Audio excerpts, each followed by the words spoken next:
Lesson 3, Question 7. Emotions can be used to refer to the unconscious neurobiological response, while feelings are the cognitive assignments we make to those emotions. This is undoubtedly a much more complicated dynamic, and there is a great degree of highly detailed information explaining the interworking of these two. However, the most noteworthy application of the distinction between emotion and feeling is that human beings have some ability to cognitively assign, that is, to think about and make a decision about just what a given emotion we experience might mean. This can be more easily grasped when thinking about a more concrete, exemplar ancient war drums. Most would agree that hearing a beating war drum does not lead one to pick a side in a given conflict. A beating war drum merely helps one march more energetically, on whichever side was chosen to begin with. The neurobiological experience set off by the auditory sensation of the drums causes one to feel more energy toward a given end and step more quickly. Perhaps Shakespeare knew something of this when he wrote, "Timon's words follow thy drum." Lesson 3, Question 8. The key to unlocking the agricultural potential of Mesopotamia lay in irrigation. Early Mesopotamians, particularly the Sumerians, were pioneers in developing sophisticated irrigation techniques. They constructed canals, dikes, and reservoirs to control the flow of the rivers, diverting water to their fields during dry periods, and protecting their settlements from floods.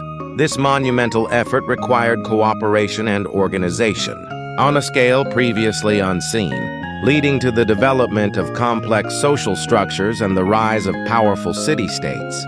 Early irrigation was relatively small-scale, involving the digging of simple channels to divert water to nearby fields. Over time, these systems became more elaborate, with complex networks of canals spanning vast distances.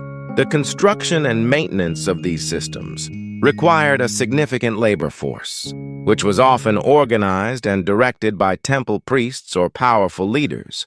This centralized control over water resources provided a basis for political power and social hierarchy. Lesson 3, Question 9. If culture finds its metaphorical basis in agriculture, civilization finds it in exchange. When our society is connected to other societies, we are connected to other people, and we can suddenly compare things and judge them in relation to each other. As a result, we have a choice between better and cheaper options. We can pick the new and the never-before-tried. Such choices broaden our horizons and improve our lives. This is why civilization depends on the unencumbered circulation of goods, people, ideas, faiths, and ways of life. The consequences of such interaction may be unsettling, but they can also be liberating. We no longer have to be confined to and carry the burden of our culture, and we no longer have to be who we are. Civilization provides us with a means of escape, or differently put, exchange is the enemy of culture. When presented with alternatives, we give up our old ways. We no longer do the things we used to do, and we are no longer quite the same people as before. This is how civilization undermines and destroys culture. Lesson 3, Question 10. Science and democracy share important principles and ideals that oppose illegitimate claims for knowledge and power. The authority of both scientific knowledge and democratic governance is legitimated by representation. It is only when this representation is accepted as legitimate that it can support the authority of the knowledge claims made or the authority of particular forms of governance. Representation is, however, never perfect or complete. Since both scientific practices and democratic governance in principle admit potential alternative representations, continuous struggles over what is represented and what is not can be foreseen. To represent means to simplify, which implies the existence of alternative ways of simplifying complicated issues. This further means that both science and democracy have inbuilt mechanisms for improvement, which are based on critical assessments of existing representations. Lesson 3, Question 11. Differences in geology and climate make soils in different regions more or less capable of sustained agriculture. In particular, The abundant rainfall and high weathering rates on the gentle slopes of many tropical landscapes mean that after enough time, rainfall seeping into the ground leaches out almost all of the nutrients from both the soil and the weathered rocks beneath the soil. Once this happens, the lush vegetation essentially feeds on itself, retaining and recycling nutrients inherited from rocks weathered long ago, as most of the nutrients in these areas reside not in the soil, but in the plants themselves.